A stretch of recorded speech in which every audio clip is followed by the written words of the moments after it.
Hey, welcome back to the garage, everyone. Today we're going to unbox and review the Sportsman 2200 watt inverter generator. So stay tuned. It's going to be good.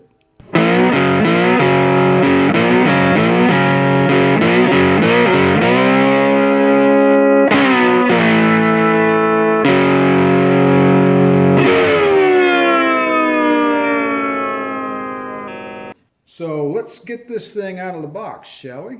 As you can see, it is carb approved. It's carb approved. I'm on a low carb diet. Well, no, it doesn't work like that, does it? What that means is, as California has decided that they can dictate policy for the rest of the nation, this sticker is on there that says, oh, and it's approved for use in California. This carburetor on this generator is approved for use in California according to their emission laws. Thank you, California, for your approval.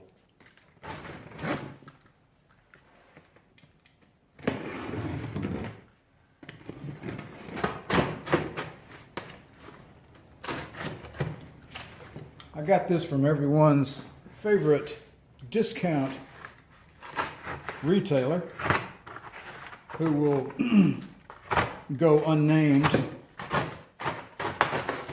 at this point. You could probably figure it out though. The Sportsman inverter generator, gasoline powered, 4-stroke engine, 1 gallon of gas it'll hold. It'll run for 7 hours at 50% load, and you can attach multiple units together in parallel if you have a greater load to offer or to service. You got 2 AC outlets and 1 12-volt DC outlet.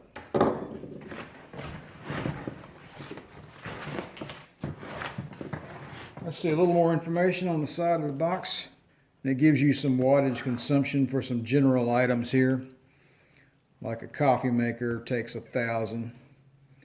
So coffee maker will take roughly half of this. So it's good to know if you're out. And a TV doesn't really take a whole lot, believe it or not. Radios, speakers, audio equipment doesn't use any electricity hardly at all. They draw very little power. So, all right, we've got our step-by-step quick start guide. We'll be going over this later. Remove generator from the package. I can handle that. We've got to add oil. Let's do that next. I'm not going to turn this on its side. Here's another tip. I bought a generator a while back, a big one, to back up my house. I made the mistake of turning that thing on its side when I was hauling it home in my truck. All right, now what little bit of oil that was in the crankcase all rolled downhill into the carburetor because the thing was laying on its side. I tried to fire it up and had a dickens of a time trying to get it to crank because all that oil was in the carb. On a generator, don't put them on their side. It's a bad idea. Don't do it. All right? So I'm going to take this thing off of the bench and pull it out of the box and then put it on the bench that way. All right, we've got one owner's manual. We'll take a look at that if we get in dire straits. We've got a spark plug wrench, handy dandy, and we've got a nut driver with I don't know what that's for, but I'm sure we'll find out a little later on. And we've got this is the DC power cord for charging a battery. All right.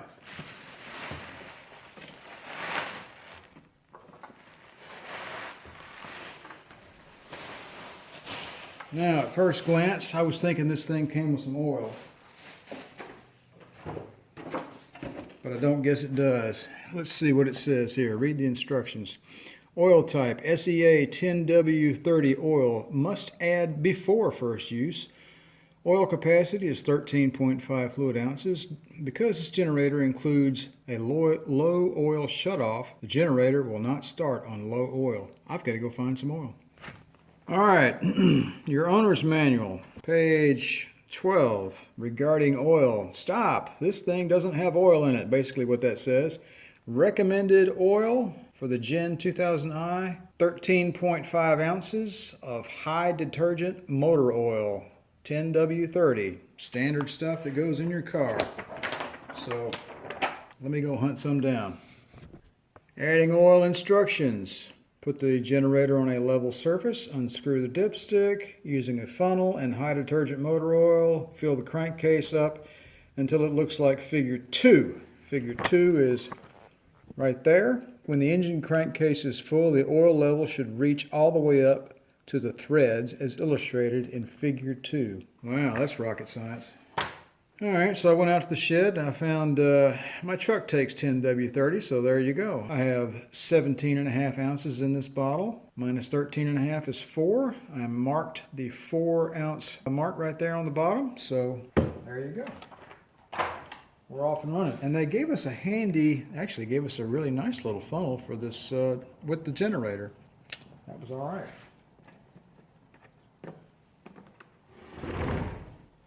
Take the dipstick out there, and let's get us a rag.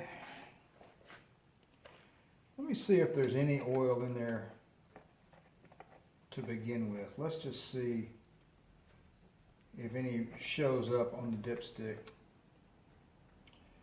No. No, sir. It does not. We'll leave a little room there for that to breathe. All right, here we go.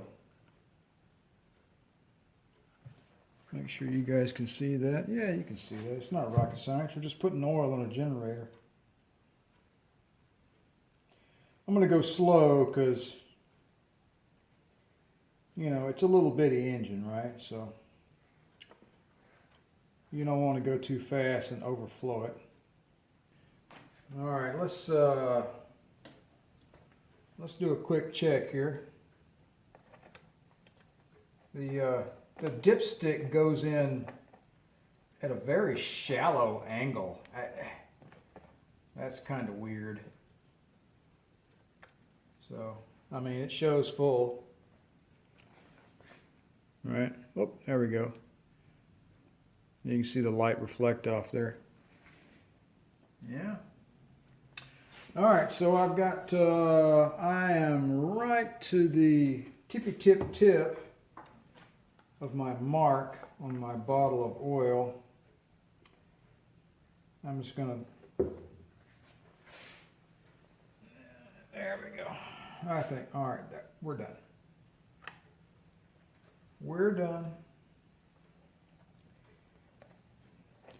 We'll try to be neat about it. You know, I saw a guy on YouTube doing a review on one of these generators, and he was wearing latex gloves and ranting and raving and bragging about his no spill gas tank he was using and all this kind of crap. Eco-friendly goofball. Probably won't get many likes for that, but oh well. I'm not really interested. I like a little oil on my hands. It makes them feel good. Now, if you have, let's say, if you have an allergy, a skin allergy to petroleum products like oil, gasoline, or whatever, that's another story. But if you're just a namby-pamby pansy, you know, you just need to get over yourself. All right. All right, let's see. All right, we're all oiled up there. Let's see, what's the next step? I'm going to be a good little boy and read all the directions. Hey, look at that. Add fuel. Unleaded gasoline, like there's any other kind. Find me some leaded gasoline, please. Yes, it's 1973 all over again. 87 octane or higher. So here's the deal. Don't put gasoline in a small engine that has ethanol in it. You've heard this time and time again. Just don't do it. I'm not going to go into the details. You can look it up yourself. Ethanol kills small engines. Use pure gas with zero ethanol. I've got some and I'm going to get it right now. All right, so I don't normally fuel small engines on the top of my workbench, but it's here and I'm going to do it today. Not a huge deal.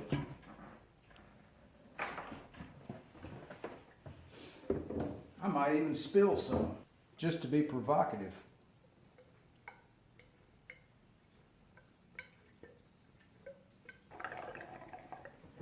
All right, I'm going to stop right there and see how far we are. There's the strainer, by the way. All right. I kind of like that. That's nice. That's really, I mean, that's seriously. I haven't bought a brand new small engine in a while, a few years, and I'm really liking that. This nice filter, that's all right. There you go. That's what I was waiting on. Now it's full. That's what I'm talking about.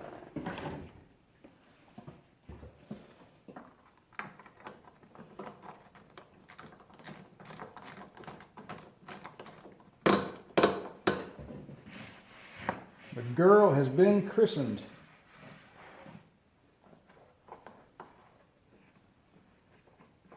I like the smell of gasoline. I don't like getting burned alive, though. That would suck. So you want to be careful. You don't want to do this around anybody smoking cigarettes, right? Smoking cigarettes as well, that's just stupid anyway, but it's immensely stupid when you're around gasoline. So there you go. What's our next step here? Use the generator outdoors. All right, we'll move it outdoors before we crank it. Don't connect any electrical devices to it until after it's started. Turn the engine switch to on. Turn the fuel petcock on. Adjust the choke. In other words, close the choke. Start the generator manually with the recoil pull start. Once the engine is started, turn the choke off. And then let the engine run approximately 5 minutes before adding appliances or tools. And the reason they say that is they want you to let it warm up, right? Especially if it's really cold outside. You need to let the engine warm up for a couple minutes. So, and then you can, connect some devices to it. So let's do that. I'll tell you what, I am in a very, very open garage, and I'm going to go ahead and open my big door back here. So I'm going to have plenty of ventilation. So I'm just going to go ahead and just fire the damn thing up right here on the bench, and I'm going to open my big door back here, and we'll be okay. So our instructions for cranking the engine are on page 15. Make sure it's got gas. Turn the engine switch to on.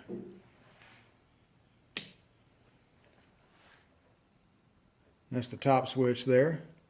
Move the choke lever to the choke position, which is all the way out. You just pull that out, okay. And we have to turn the fuel on as well, okay, which is right there. For recoil start, pull the starter grip slowly until resistance is felt and then pull rapidly.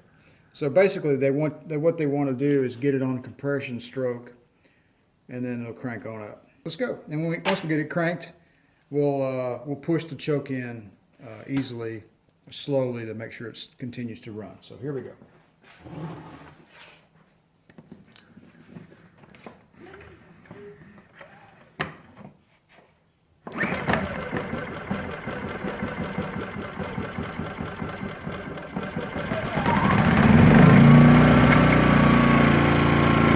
Holy cow. First pull. This thing is really quiet, okay? I'm right next to my camera, but this thing is not loud at all. And the economy mode is not on. Let's put it on economy mode and see what happens. Unbelievable.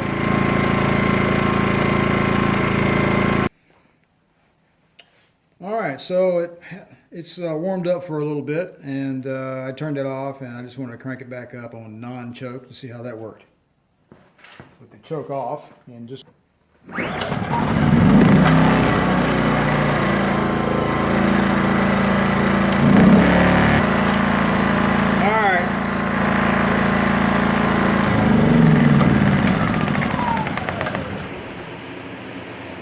going to take the cover off.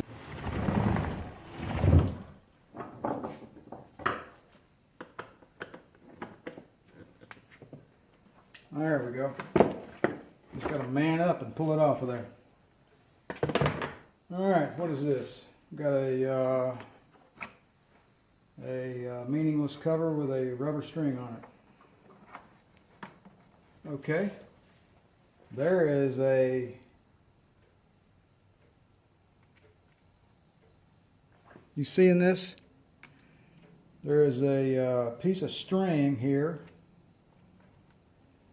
with a little, you know, I think that might be inventory control.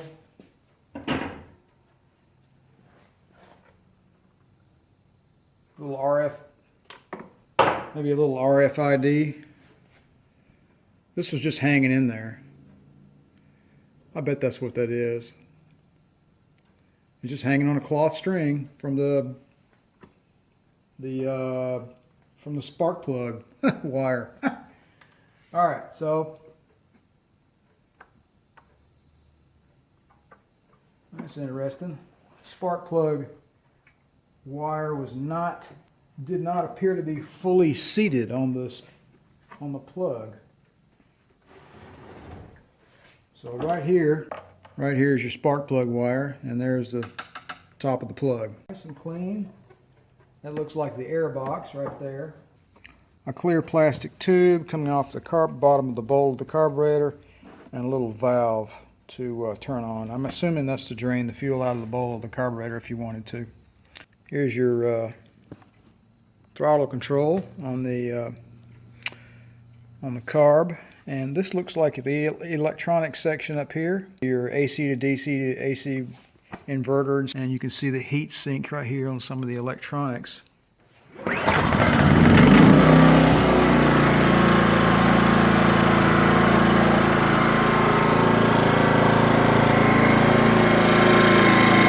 Use it this weekend. Let's plug in a saw and see what happens.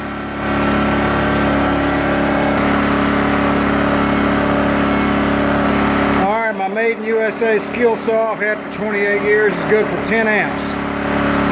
So that is 1120 watts.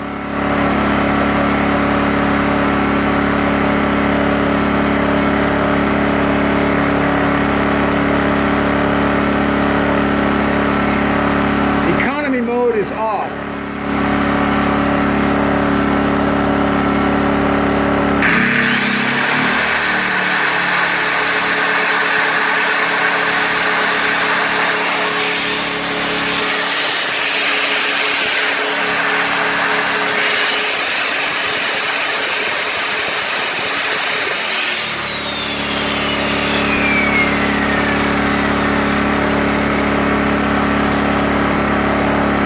It. I did notice that the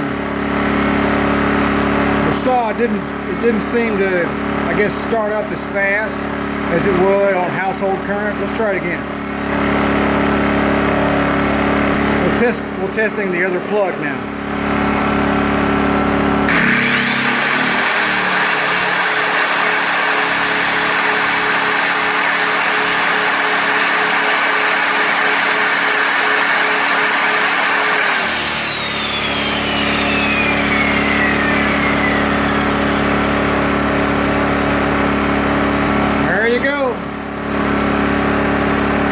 The Sportsman inverter generator, 2200 max watts, 1800 running watts.